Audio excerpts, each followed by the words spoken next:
Alors, une petite capsule vidéo pour vous expliquer comment réaliser un autre type, enfin, un arbre phylogénétique, mais à partir d'autres données. Je vous rappelle justement que dans le cours, on avait vu comment réaliser un arbre phylogénétique à partir d'une matrice de caractères. C'est-à-dire que vous mettiez des petites espèces dans votre tableau et qu'ensuite vous les compariez sur base de caractères. Donc par exemple, ici, j'ai mis Escherichia coli, qui est une bactérie, la tortue, l'homme, le chêne. On est bien d'accord que ce sont ici des organismes que je veux comparer. Ensuite, je mets quelques caractéristiques comme est-ce que les organismes ont au moins une cellule? Est-ce qu'ils sont faits d'un squelette? Etc. etc. Je vous rappelle qu'ensuite, on mettait une petite barre 1 si l'organisme le présentait. Donc, je vous rappelle qu'ici, tous ces organismes présentent des cellules, au moins en tout cas une cellule. Donc, je mets partout un petit 1. Et quand l'organisme ne le présente pas, je mets un 0. La bactérie n'ayant pas de squelette, je mets 0. Le chêne n'ayant pas de squelette, je mets 0. Alors, ici, vous voyez bien que les comparaisons se font sur base anatomique. Mais ce n'est plus très utilisé. Pourquoi? Parce que parfois, des organismes qui se ressemblent n'ont pas spécialement voilà, des liens de parenté extrêmement proches. On a vu justement la différence entre les homologies et les analogies. Des organismes analogues ont une apparence plus ou moins similaire, mais cela parce qu'ils vivent dans un milieu assez similaire également. Pourtant, ils sont assez éloignés, voilà, sur le point de vue génétique.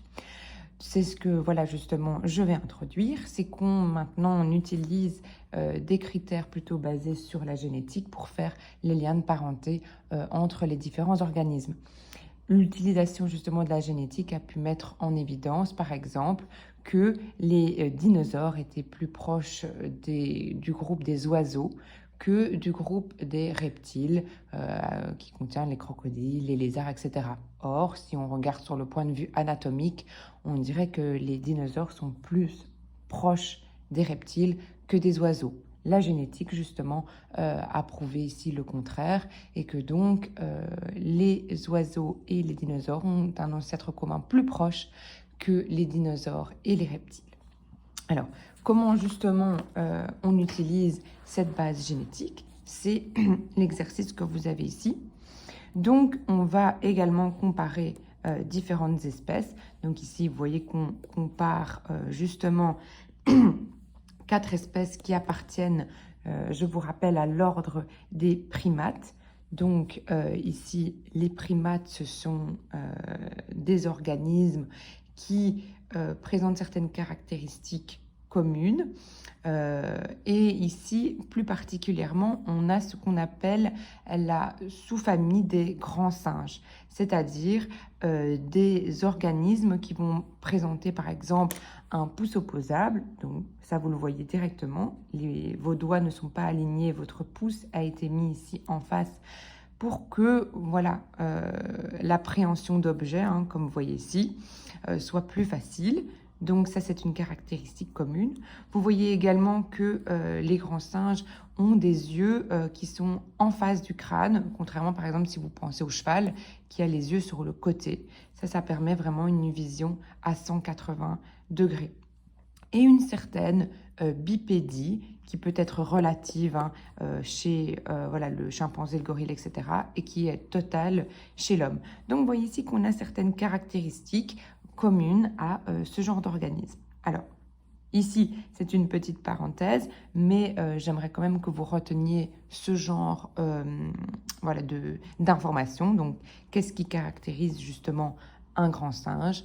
Donc, ça, vous pouvez le garder en tête. Alors, comment est-ce qu'on compare ces organismes génétiquement? Vous voyez qu'ici, vous avez plein de petites lettres. Alors, vous me dites, ah, c'est une séquence d'ADN. Non, ici, ce n'est pas une séquence d'ADN. Je vous rappelle qu'une séquence d'ADN, c'est fait de nucléotides. Or, ici, vous voyez que ces lettres ne correspondent pas aux nucléotides que vous avez en tête. C'est plutôt ce qu'on va appeler une séquence de protéines.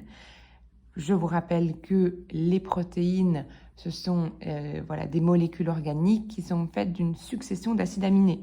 Donc, toutes les petites lettres que vous voyez là, c'est la première lettre d'un acide aminé particulier. Et vous voyez qu'ici, on compare une protéine que vous connaissez, qu'on a vue dans le cours, l'hémoglobine. L'hémoglobine étant une protéine qui permet de transporter l'oxygène au sein du globule rouge. Alors, comment est-ce qu'on fait ce petit exercice? Vous voyez que les séquences ont été mises l'une au-dessus de l'autre pour l'humain, le chimpanzé, le gorille et l'orang-outan. Alors, je vais prendre une espèce référence, ici, en l'occurrence, l'humain. Donc, ça veut dire que l'humain va être la séquence par laquelle je vais commencer mes comparaisons. Et donc, ce que je vais faire après, c'est remplir ici le tableau avec le nombre de différences que je note. Vous voyez que je peux directement écrire 0 en diagonale. Pourquoi? Parce que si je compare la séquence de l'humain avec l'humain, il est clair que je ne trouverai aucune différence. Si je compare le chimpanzé avec le chimpanzé, aucune différence, et ainsi de suite. Vous avez compris. Donc, je reviens ici. Je commence par comparer l'humain et le chimpanzé. Et donc, je vais, lettre par lettre ici, regarder si une lettre va différer entre les deux. Un petit truc et astuce que je vous donne, c'est qu'à chaque fois que vous notez une différence, notez 1. Comme ça, vous savez qu'à un endroit spécifique, vous avez déjà une différence. Si vous en trouvez une deuxième, notez 2, 3, etc., etc. Et comme ça vous permettra d'après remplir le tableau sans vous tromper. Une fois que vous avez fini de comparer les deux espèces, vous effacez et vous refaites la même chose entre, par exemple, le chimpanzé et le gorille. Vous notez 1, 2, etc., etc. Ça vous permettra de remplir le tableau plus sereinement. Alors, quand je parcours ici la séquence, donc je m'en fiche pour l'instant du gorille et de l'orang-outan, je fais vraiment la comparaison entre l'humain et le chimpanzé. Je parcours, et vous vous rendrez bien compte qu'au final, vous n'avez aucune différence dans la séquence protéinique, donc ici, la succession des acides aminés. Ça veut dire que l'hémoglobine du chimpanzé et de l'homme sont identiques sur le point de vue génétique. Donc, je note 0 vu que je n'ai aucune différence. Ensuite, je vais comparer l'humain et le gorille. Donc, je fais pareil. Sauf que cette fois-ci, je prends la ligne du gorille et je passe les petites lettres en revue et j'attends de tomber sur une différence. Vous regardez par exemple ici, l'humain a un acide aminé qui commence par E. Ici, le gorille a un acide aminé qui commence par D. Ce qui veut dire que ici, ce n'est pas le même. Il y a une différence dans la séquence protéinique. Donc là, je vais noter un petit 1 parce que je note une différence. Je continue, hop, mon petit chemin et vous allez voir au final que c'est la seule différence que vous allez noter ici. Donc, je note 1 pour la différence entre le gorille et l'humain. Et dernière partie, eh bien, je vais comparer l'humain et l'orang-outan. Et donc, c'est parti. Vous voyez ici qu'il y a directement... Donc, je vais gommer, hein, c'est là que le gorille, comme ça, je ne me trompe pas. Je vois directement qu'ici, j'ai déjà une différence. Je vois ici que j'ai une deuxième différence. Et ici, je vois que j'ai une troisième différence. Donc, je vais noter 3. Ensuite, ce que je vais faire pour continuer à remplir mon tableau, c'est que je vais passer à la colonne suivante. Donc, ici, du chimpanzé. Donc, 0 parce qu'il n'y a pas de différence. Et ensuite, je vais comparer le gorille et le chimpanzé. C'est bien d'accord que je ne vais pas recomparer l'humain et le chimpanzé. Je l'ai déjà fait avant. C'est pourquoi ici, tout ce qu'il y a au-dessus du tableau, vous ne devez pas remplir vu que c'est un effet miroir. Donc, il n'y a pas à remplir. Alors, ici, quand je vais de nouveau parcourir la séquence entre, cette fois-ci, chimpanzé et gorille, je vais m'apercevoir qu'il y a une différence. Et ensuite, quand je ferai la même chose entre le chimpanzé et l'orang-outan, donc ici, chimpanzé, orang-outan, je vais également avoir 3 différences. Ensuite, je vais faire la même chose entre le gorille et l'orang-outan. Ce sera ma dernière étape. Et là, vous apercevrez qu'il y a 2 différences entre la séquence de ces 2 organismes. Une fois donc que j'ai mon tableau qui est fait, je vais faire en fonction de mon espèce référence. Je vous rappelle que l'espèce référence, c'était l'humain. Là où il y a le moins de différence, je vais remplir mon arbre phylogénétique. Donc, je vais remplir en même temps que vous, comme ça ça va être plus facile de comprendre. Donc, j'efface mes réponses. Je vois qu'il n'y a aucune différence entre l'humain et le chimpanzé. L'humain étant mon espèce référence, je vais la mettre ici au plus haut. Ok. L'espèce qui est la plus proche, donc qui a le moins de différence, sera la plus, en tout cas, proche de mon espèce. Donc, il est clair ici que j'écris chimpanzé. Ensuite, l'espèce qui est ici, c'est celle qui a déjà un petit peu plus de différence par rapport à mon espèce référence. Donc ici, je vais mettre le gorille. Et ensuite, vous vous doutez bien que l'espèce qui est la plus éloignée, c'est celle qui a le plus de différence. Donc ici, l'orang-outan. Vous voyez qu'on peut du coup mettre en évidence certaines choses. C'est que l'ancêtre commun entre l'homme et le chimpanzé va se trouver ici en début d'embranchement. L'ancêtre commun entre l'homme et le chimpanzé et le gorille, il va se retrouver ici. Je vous rappelle que vous remontez dans le temps. Vous voyez qu'en fait ici, votre arbre phylogénétique, il est à l'horizontale. C'est la même chose si vous le mettez à la verticale. Vous voyez qu'on est bien à la même hauteur, vu que toutes les espèces qui sont indiquées ici sont actuelles et vivent à la même époque. Donc, il ne doit pas y avoir de différence de hauteur. Je vous rappelle que je serai très stricte là-dessus. Il ne doit pas y avoir de différence si les espèces sont toutes actuelles. Ensuite, dans l'exercice suivant qui se trouve ici, excusez-moi, on rajoute une espèce. Mais vous allez faire exactement le même exercice. Donc, je vous laisse un petit peu le faire tout seul. Ok. Vous voyez que cette fois-ci, on a rajouté le macaque. Donc, encore une fois, vous allez prendre comme espèce référence l'humain et vous allez comparer toutes les séquences une à une. En faisant ça, vous allez obtenir cette matrice de caractères. Je vous rappelle qu'encore une fois, en diagonale, vous avez 0 vu que vous comparez les mêmes espèces. Mais ensuite, vous allez comparer l'humain et toutes les espèces, le chimpanzé et toutes les espèces, gorille et les espèces restantes, orang-outan et le macaque. Et vous allez compléter tout ça. L'humain étant votre référence, l'humain et le chimpanzé, vous voyez de nouveau qu'ils ont 0. Donc, c'est les plus proches. Le gorille ensuite, l'orang-outan et le macaque. Donc, on peut encore, par exemple, placer ici l'ancêtre commun entre l'homme et le chimpanzé. Je peux placer également l'ancêtre commun de tous les organismes dans le tableau. Il se trouve ici. Et vous voyez que je note, par exemple, l'apparition d'événements. Donc, qu'est-ce que j'appelle par apparition d'événements? C'est, par exemple, l'apparition de caractères, de caractéristiques.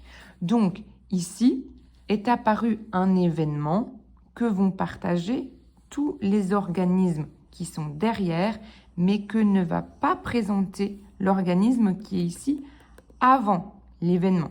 Vous voyez qu'ici, la séparation entre l'ancêtre, le placement, je vais y arriver, de l'ancêtre commun se trouve en termes de temps avant l'apparition de l'événement. Ce qui veut dire ici que cet organisme ne le présentera pas.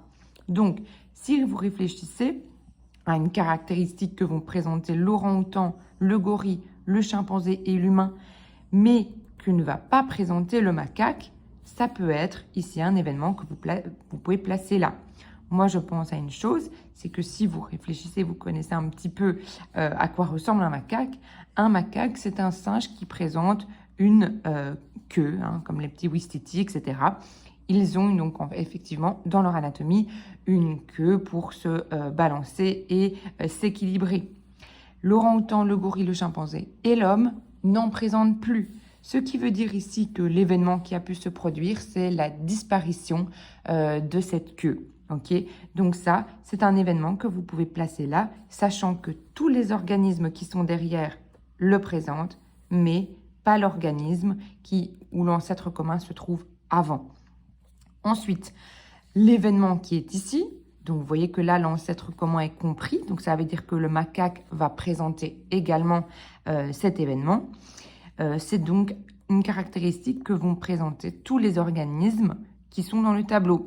Donc ici, comme tous ces organismes sont des primates, vous pouvez penser justement aux pouces opposables, aux yeux en face des crânes. Donc voilà, ici, en face du crâne, pardon. Donc ici, c'est un événement que vont partager tous ces organismes. Si j'essaye encore de pousser voilà la chose un peu plus loin, on peut mettre un événement ici. Et donc, si je mets l'événement ici, vous voyez qu'il est après l'ancêtre commun, ce qui veut dire que uniquement l'homme va présenter cette caractéristique. Par exemple, le fait d'être exclusivement bipède, c'est-à-dire de se déplacer sur deux membres, donc ici sur ses deux jambes, c'est quelque chose qui est uniquement présent chez l'homme. Donc l'événement doit être placé ici. Si vous placez la bipédie exclusive ici, ça veut dire que l'homme et le chimpanzé vont la présenter. Donc, faites bien attention à ça, parce que ça, c'est une question que je pourrais vous poser en interro et en examen, c'est de pouvoir placer ici l'apparition de caractères, de caractéristiques. C'est ce qu'on appelle aussi des innovations évolutives. Hein. Donc, tout ça, c'est un petit peu synonyme. Donc, événement, événement, événement, c'est l'apparition de caractéristiques ou des innovations évolutives. Donc, faites bien attention à l'endroit où vous les placez parce qu'une fois que vous les avez placés, tous les organismes derrière la présentent. Donc, ne vous trompez pas à ce niveau-là. Voilà. Donc, vous voyez que vous avez d'autres exercices après pour vous exercer. Ce n'est pas très compliqué. La seule chose qu'il faut bien faire, c'est bien comparer les séquences une à une, bien à chaque fois noter les numéros pour ne pas vous tromper, tout de suite l'indiquer dans la matrice. Et donc, à ce moment-là, vous allez pouvoir après faire votre arbre et indiquer les différentes informations qui peuvent aller dessus.